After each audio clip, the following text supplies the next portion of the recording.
In 1994, Lou Carbone wrote an article called Engineering Customer Experiences, which introduced the term customer experience and launched the customer experience discipline.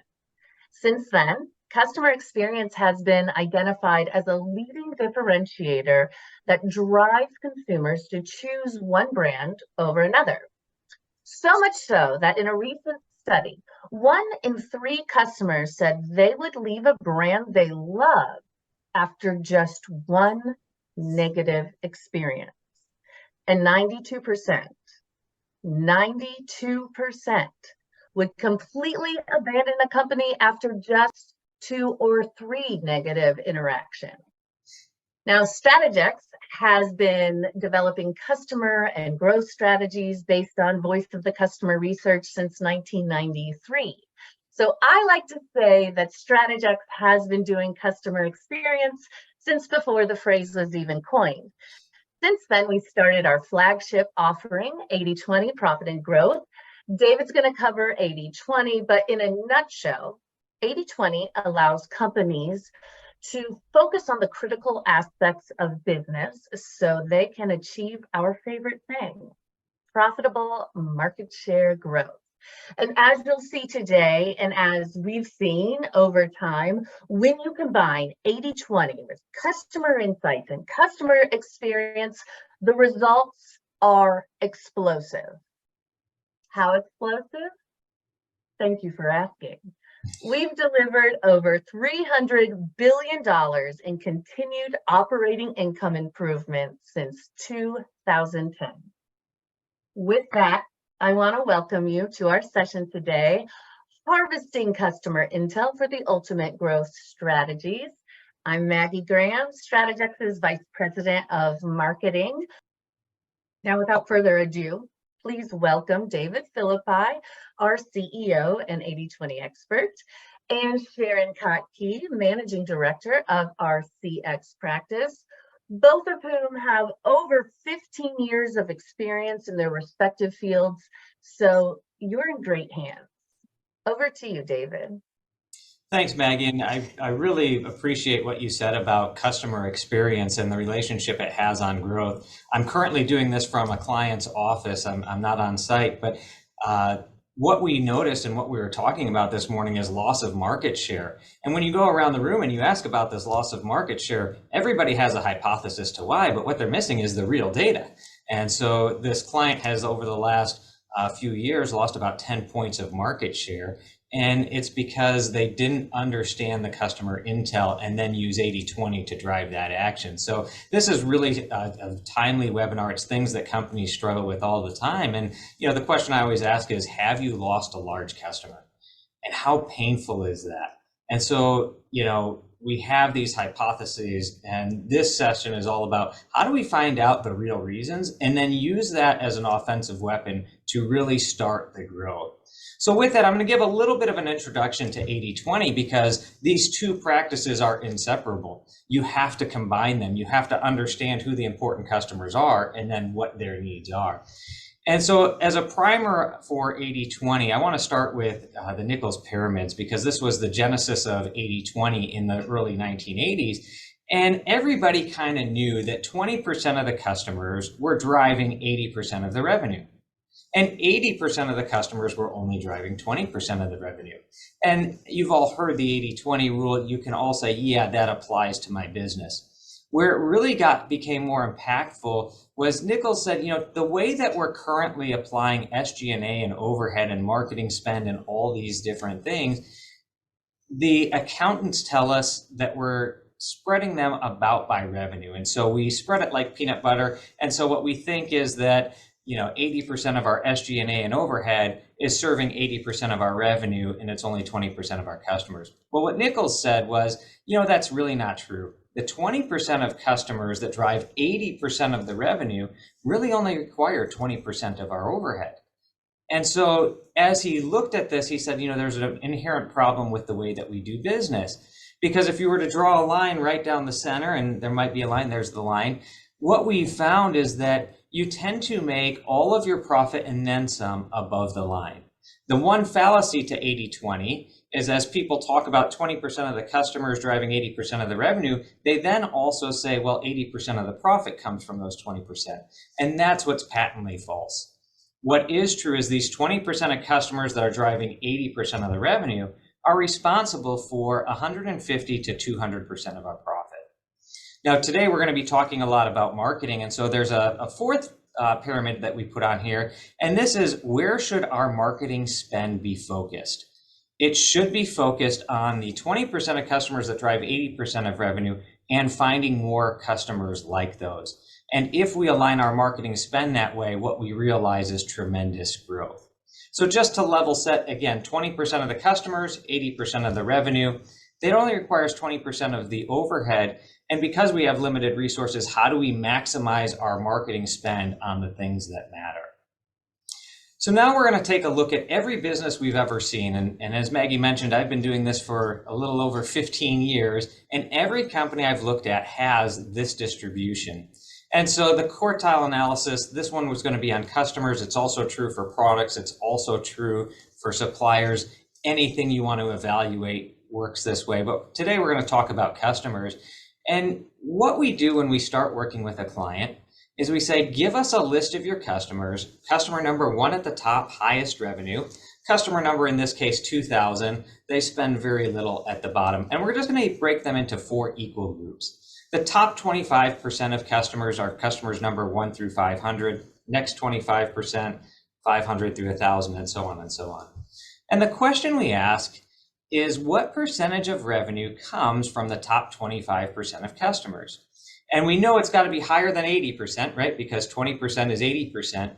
And what we found was that 89% of the revenue came from our top 25% of customers. The first time I heard this, I was shocked. I was skeptical. I didn't believe it. And so I went back to my business and I did this quartile analysis, and I was floored because that is exactly what we saw. Now, from the next 25% of customers, they're only 7% of your revenue. And as you go down, it's 3% and 1%.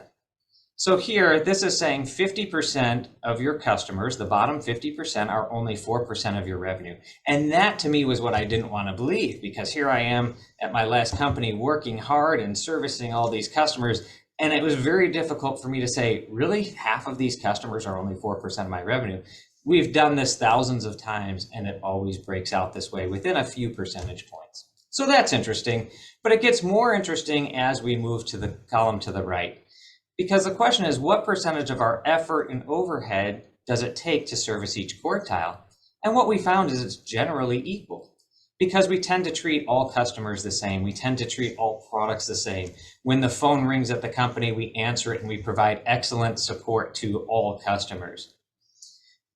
We're going to talk a little bit about marketing and where should this time be spent. And we're going to talk about in this top portion where 89% of our revenue is. But where it's really, really impactful is in this fourth column when we look at the amount of profit that comes from each quartile of customers. Again, as we've done this here at Strategex over the last 15 years, what we find is those 25% of customers that are 89% of the revenue, they're 150% of your profit. 150% of your profit. The lowest I've seen it in the last 15 years is 120%. It's always been greater than 100, but I've seen it as high as 300%. So you've got a lot of profit coming from relatively few customers. Now, if you've got a really good team and it's an all-star team, in quartile 2, you can break even. You're not losing money, you're not making money. But if 150% of your profits in the top one, well, what must be true of quartiles 3 and 4? And what's true is you're losing money. In quartile 3, you're losing money. And then in quartile 4, it's hand over fist losing money. You're losing money in ways you never thought you could lose money. And so now as we shift to marketing, where should our time be spent? Because there's an 80-20, there's also a 5-50 rule. 5% of the customers are generally 50% of the revenue, and that's what we call the whales. So at the top, there's this narrow band of customers that are extremely large, and we call them the whales. And they're all very, very profitable, and we generally don't spend enough time understanding their needs and creating the customer experience that they truly deserve. deserve because of the money they spend with us, because of the profitability they drive. Now, on the bottom half, what we have are a lot of minnows, really tiny fish.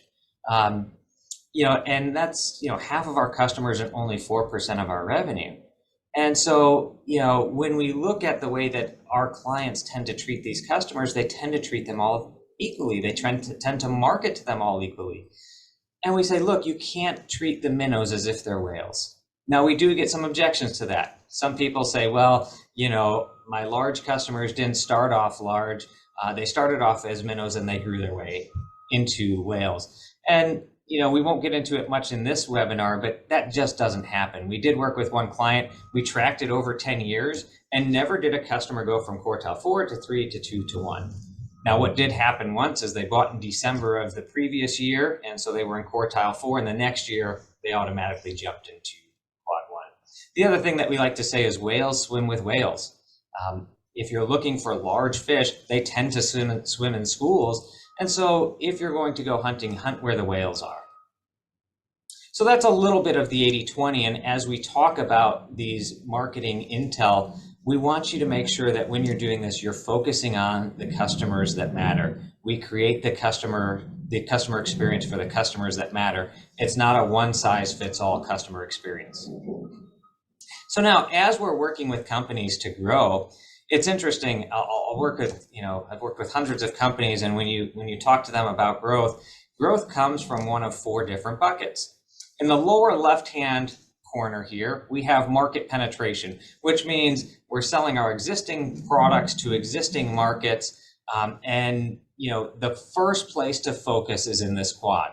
We want to maximize the growth in our core, maximize our wallet share, maximize our market share there.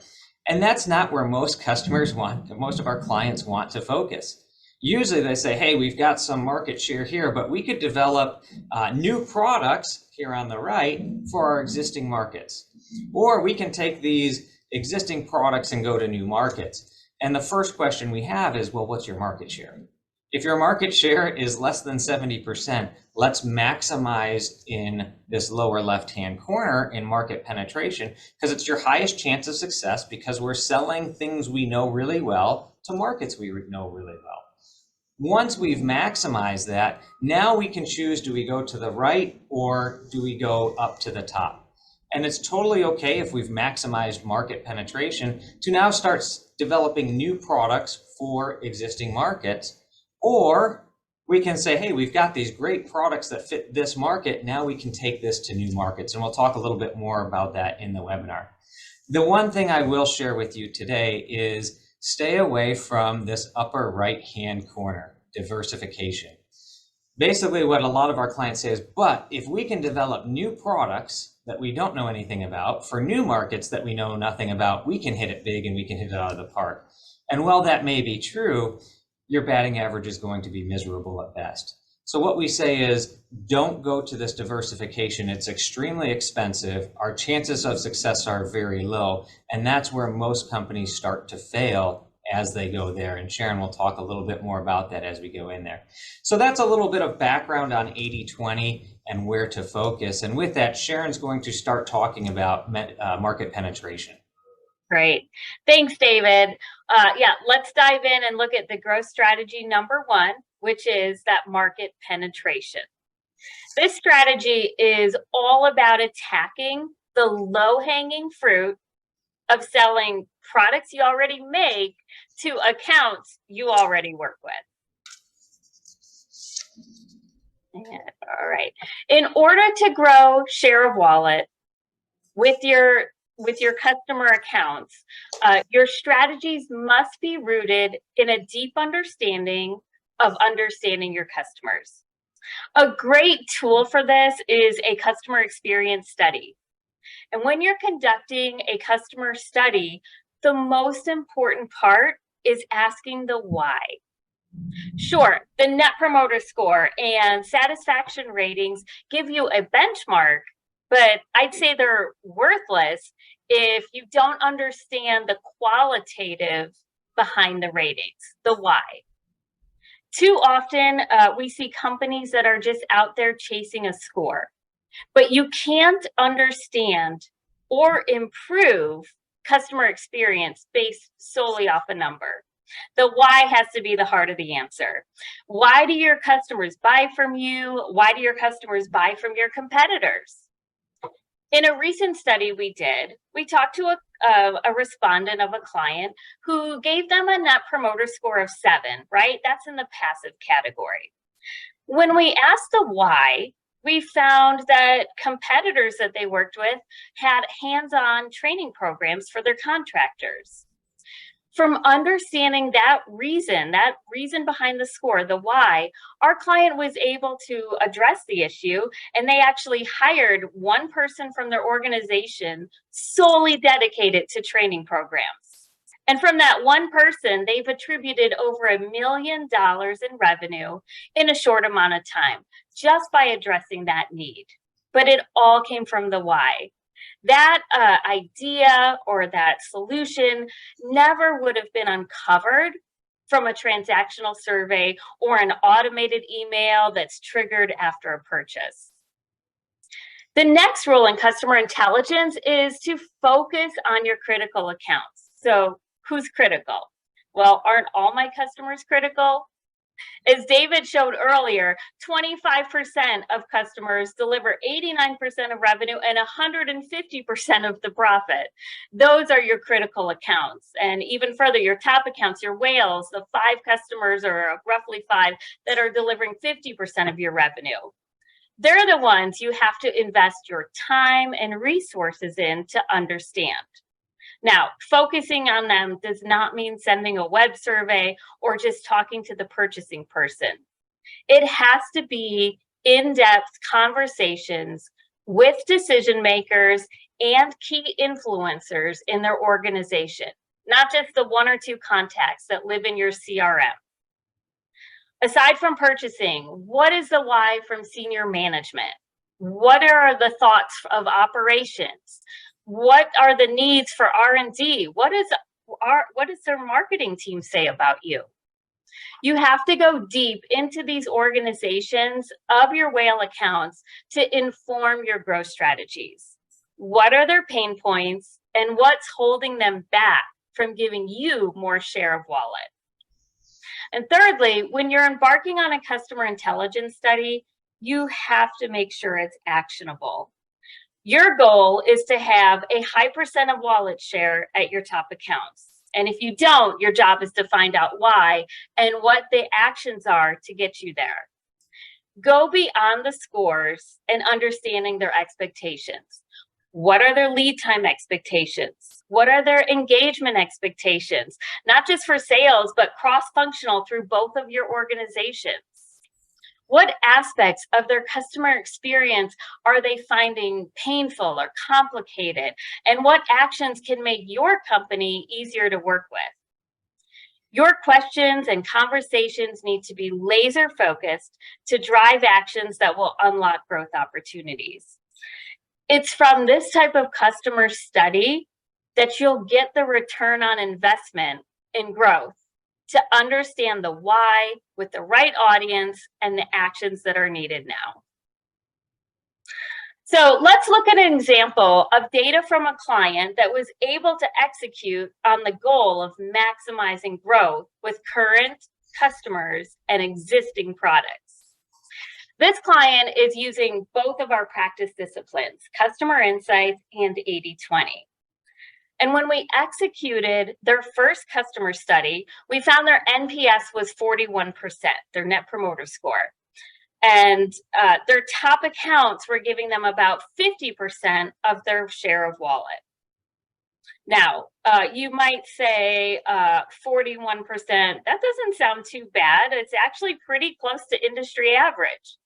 But remember, our study was focused solely on their top accounts, their whales, and having 59% of their whales be in the passive or detractive category was just not acceptable.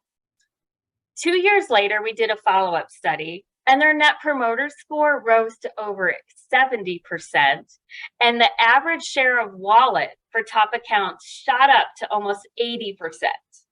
And that's the promise of Net Promoter Score, right? When executed with the why, you'll outpace growth in the industry and take share from the competition. Now, how did our client achieve all this kind of improvement in a relatively short amount of time? Well, they took action on the qualitative feedback their customers gave us in the study.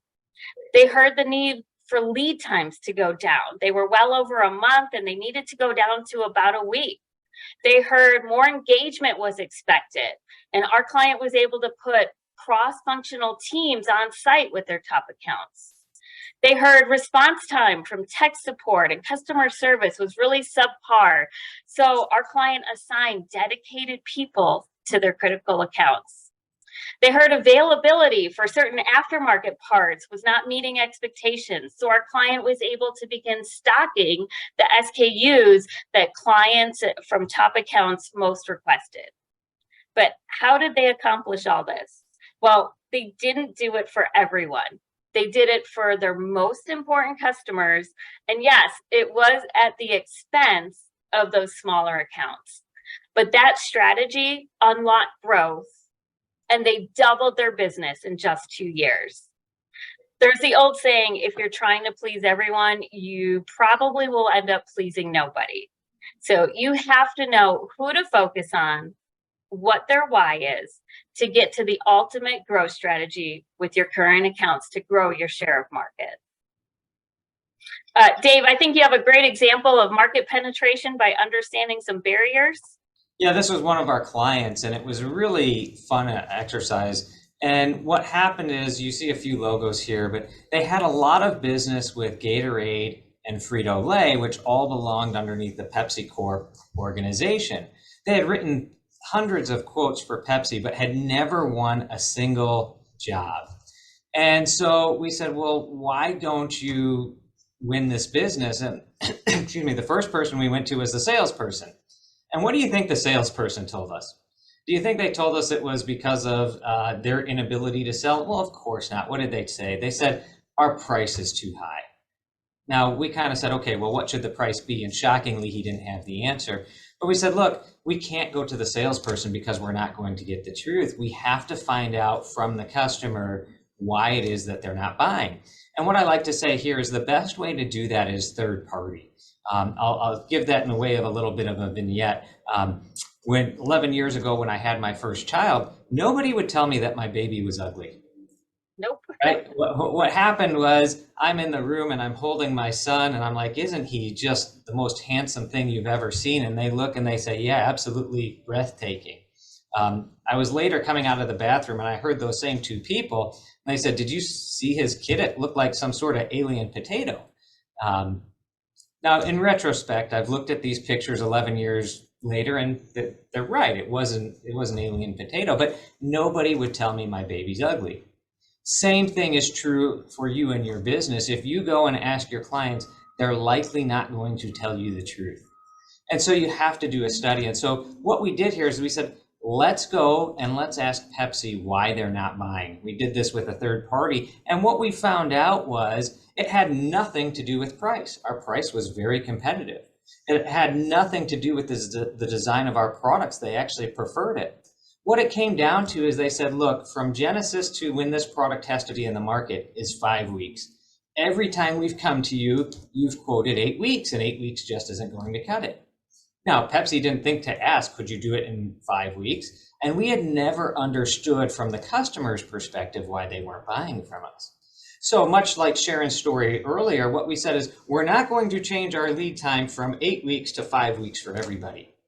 But for a large account like Pepsi, a potential target customer, let's see what we can do. And we organize the operations around this, and we were able to deliver a unit in 5 weeks. Now, we delivered it to Pepsi in 5 weeks, and they said, this is phenomenal. You can deliver the product. Now we can start buying from you. And what happened is Pepsi went from buying nothing to buying $10 million worth of product in just a few short years. Now that $10 million worth of revenue translated to 30% at the bottom line, or $3 million. So an extremely powerful story. And it's also important that we have to find out the real reasons. To Sharon's point, we have to understand the why. Why aren't they buying from us? And once we do that, now we can action it. So a great story and a little bit of the power of these interviews.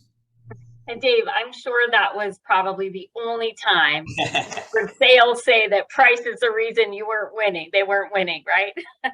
Yeah, no, you know, usually sales comes back and says the price is too low, right? I mean, it never happens. All right, so let's take a few minutes and look at growth strategy number 2, product development. I'll start with some bad news. Here, about 30,000 new products are introduced, and of those 30,000, 95% fail. 95% failure rate. This is according to a Harvard Business School study. Now, I'm betting that a huge contributor to this fail rate is due to companies that are skimping on product research. As David mentioned, growth by product development should be targeted to your existing markets. So what better audience to study than your top accounts? A manufacturing company came to us recently to try and figure out why their new product wasn't gaining the momentum in the market that they were expecting. So we talked to their customers to understand why. And you know what we heard? We heard, that's just a copycat product. They didn't solve any of my pain points. They just took a competitor product offering, they changed the logo, they changed the color, they made minor adjustments. Respondents called it a Me Too line. There was no meaningful differentiator. They didn't go out to solve any new problems.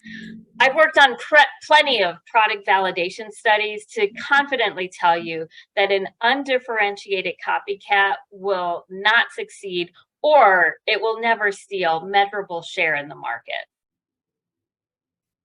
So customer intel is essential to successful product development. And let me share some best practices that we've seen implemented. First, you've got to target product development initiatives to your top accounts. Don't create new products for the little guys, the minnows. A new product will not turn a minnow into a whale.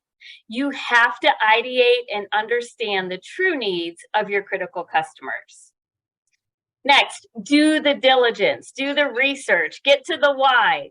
Innovate to solve problems that address real customer pain points.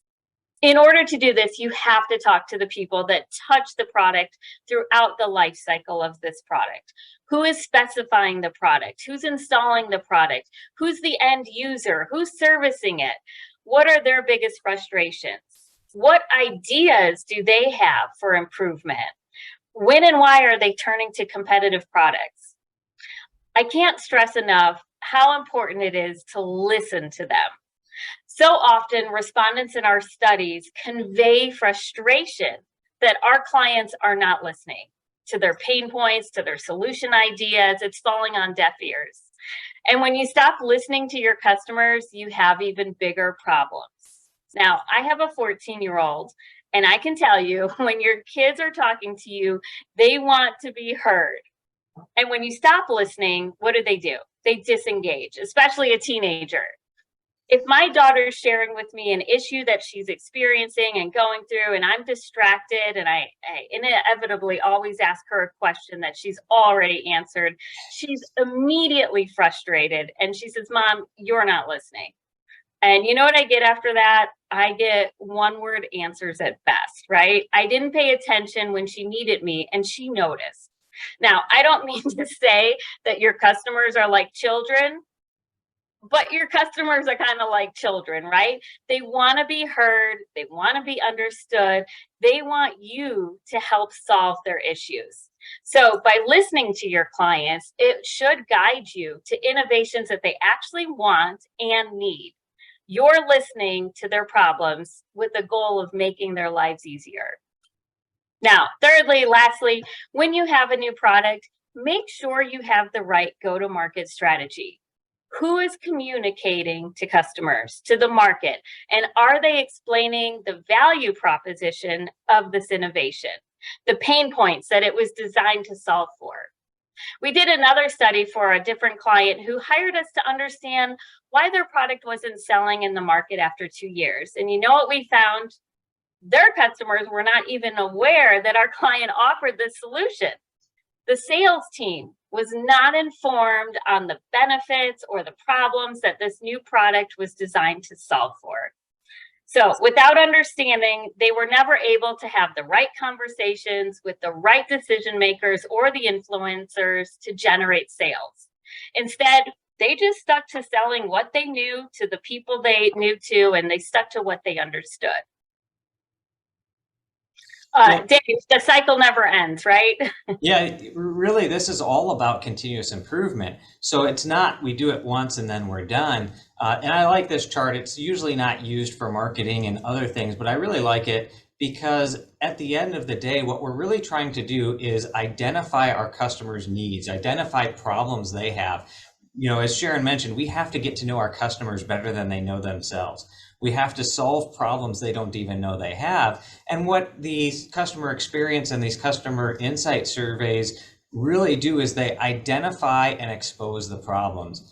And one of the things I like about that is you can get data, metrics, trend charts. Sharon mentioned NPS. There's a danger in NPS. There's a stat, 70% of Fortune 500 companies use NPS. However, they're using it to check a box. They're using it to get just the data and metrics, and they're not understanding the why. And then once they have these data and metrics without understanding the why, then they start the ping pong game between problem identification exposure and problem solving. And it goes back and forth and back and forth. And it's a story I like to tell. There was a company that manufactured dog food, and they had it out in the market and it wasn't selling. And so of course they understand that it's not selling. That's the problem identification. And they immediately go into problem solving and implementation. They said, maybe it's priced too high. Maybe the picture of the dog isn't cute enough. Maybe it's the wrong type of dog. Maybe it's too high on the shelf, too low on the shelf. And they're going back and forth. And there was a young gentleman who was new to the company, and he said, well, you know, I needed to get to the root cause. So I took some of this dog food home and I fed it to my dogs, and they didn't eat it. They were more interested in sniffing each other than eating the dog food. And so he said, you know, maybe the problem isn't the price and the label and the positioning. Maybe it's we've got to improve the formulation and make it something that's attractive to the dogs. So, you know, as you go through this, the reason we ask a lot of questions and qualitative questions is we've got to get to that root cause. So we ask why 5 times. We ask open-ended questions, right? We got to get to the root cause. We ask benchmarking questions, all these things that now allow us to understand that root cause and then move into problem solving. And then once we've done that, we have to document it. We have to create standard work. We've got to create flow maps, checklists, things like that. If you're back to the Pepsi story, what we did is we implemented standard work such that we could always deliver in 5 weeks. Because if we failed to deliver in 5 weeks, how likely is it that we're going to keep Pepsi in the $10 million of revenue? Well, not very likely. So we do this, and then it's a continuous loop. We always get better. We always get better. So I like to throw up that continuous improvement cycle. You know, what we're not saying, please don't do what the airlines do, which is survey you after every flight. Not good. You get tired of it. They don't ask the why. And to Sharon's point, they don't do anything with it. It's not actionable. But you know, what is the right cadence? Depending on your business, somewhere between 18 months and 24 months, you should be repeating this. Enough time to have implemented the corrective action, solve the problem, and get better. So there's a pace there. And then that will lead to more innovation, as Sharon was mentioning as well. So we talked a little bit about product development. The other direction to go into is market development.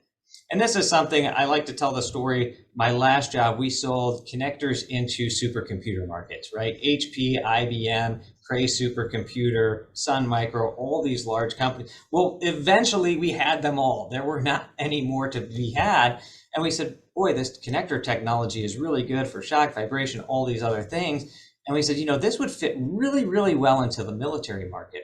And so what we did is we set up a new team and we said, let's go target the military market and let's penetrate that. Again, we had maximized the core in this lower left hand. And so now we said we don't have to develop a new technology, but there are other markets that can use this product. So as you're going to look into new markets, there's a list of questions that we want to start out with. And that list of questions, really, there's 7 that we ask. And the first one is, what's the size of the market? And with that, who are the top 5 whales in that market? So as I went to this military market, I actually didn't follow this advice. I just needed 4. It was Boeing, Northrop Grumman, Lockheed Martin, and Raytheon. And I knew if I got share of those, all of a sudden I could win in the marketplace. So I did the market sizing in a huge market. Military market's relatively stable, doesn't really grow and shrink aside from war times and different presidents and things like that. But it was a great market. We had very little share. We had started with one program, raving success, but very little share, but our potential share was huge. So when we started, we were about $500,000 in the military. By the time I left, it was well over $12 million. And it was through understanding the customers and really now developing this technology for that market. So, what's the outlook of the market? Is it growing or shrinking? What's our potential share? How do we earn our share? And that's one of the things I want to spend a little bit of time on. Share is not won or lost, it's earned. And the way to earn it is through exceeding the customer's needs, creating an experience that is far better than your competition offers. So we have to earn that share. We have to understand what's our competitor shares. And why do they have what they have? Why do they have the share they have? Because ultimately we want to answer number 7, which is, how is our competitive and value position going to be different than our competitors so that we can win it? Because if we're just now playing on equal ground, then we beat each other up and all we lose is profitability because now we're competing on price. So how are we really going to provide more value so that we can increase the profitability? So I'd ask you, go ask these 7 if you're going to go into a new market, but please make sure you've maximized the core first, and then you can look at new markets for that. Great. All right, so to wrap this up, let's go over some of the do's and don'ts for harvesting customer insights for growth strategies. And David, feel free to chime in here, okay? Sure. First, remember to make the investment in understanding your top accounts and those potential whales. The best way to attract new whales is by understanding the needs of your current whales. Don't waste the time or the energy or the resources on studying the little guys. When you expand a customer experience study to cover everyone in the organization, all customers, the voice of your top accounts is really lost among those smaller accounts, the insignificant many, the ones that you're breaking even with at best, right? Or losing money on. Second, make sure you understand the why. Don't chase a score. Fred Reichhold, who's the originator of the Net Promoter Score theory, he stated in his book, Winning on Purpose, how disheartened he is to see hundreds and thousands of customers use the Net Promoter Score metric by sending a survey and focusing on the number and actually throwing away the responses to the why. It's just mind-boggling, right? Thirdly, make sure to maximize focus on growing the share of wallet you have with your customers. Find targets similar to your current customers to expand market penetration. We say, don't hunt the unicorns. Don't try to sell products that you know nothing about to customers or markets you know nothing about. Focus on what you know and overserve your top accounts. Yeah, the only thing I'd add there is, if you look at it and you don't have a lot of market share, again, look to what those top whales are and what the characteristics of those are, and now find out how you can spend your marketing dollars specifically targeting those types of customers. And it frees up resources and it'll accelerate growth. So again, stay out of that new products to new markets, things we don't know anything about. And going back to the chasing metrics, I was working with a client and their net promoter score was 28%. And they said, boy, if we can get to 32%, that would be great. And we turned the question around a little bit. We said, so if 38 is great, are you saying that you're happy with 62% of your customers being passive at best or detractors? So we kind of flip it around, and what we say is perfection's the standard. How do we only get a 100% net promoter score with our whales? Not everybody, those large customers. Yeah, well, and we've all been through a pandemic. We've all been through a supply chain crisis. We've been through labor shortages. Customer centricity is the name of the game. And the companies out there that know that and are focusing on that, they're the ones that are really gaining that market penetration and growing in this time. So lastly, use customer insights as the roadmap for innovation. You have to listen and you have to solve for the needs and pain points that your customers are experiencing. When you ignore customer feedback, you're really disengaging them and sending them the message that you don't care. Yeah, what I'd add to that is the things that we hear most are, well, why am I going to tell them again? They did a study 18 months ago, but they didn't do anything with it, right? So you have to make it actionable. And the other thing is, don't be dismissive of the feedback. Another thing that we hear all the time is, well, we expected that person was going to say that, which I kind of think about a little bit differently. So you knew what they were going to say and you didn't do anything differently to prevent them from saying something different. So you really have to understand, take a step back. And as Sharon likes to say, and I'm stealing her thunder here, but use this feedback as a gift, because that's what it is. Take it to heart and now action it. Yeah, absolutely. Defensiveness will get you nowhere. And if sometimes our clients say, gosh, our customers are saying that, but that's not what we're doing. Sometimes we just find it's communication that's the failure there. You are doing the right things. They just don't know it, or they're not seeing it. So focus on them, listen to what they're saying so that you can refine your messaging to clients and really focus on addressing their needs. It's a great point. And Sharon, one of the things that you told me with a recent client you did a study for is, just because you had done the study at the next trade show, somebody from one of our clients' customers that was a detractor said, boy, I really appreciated that you got our voice of our customer, and they started working again together because it showed the customers that they care. Yeah, we didn't interview that person that was at the trade show. We interviewed people that reported to him, and he was just so appreciative that our client took the time, made the investment to really understand the needs of his team. So it does pay back in tenfold.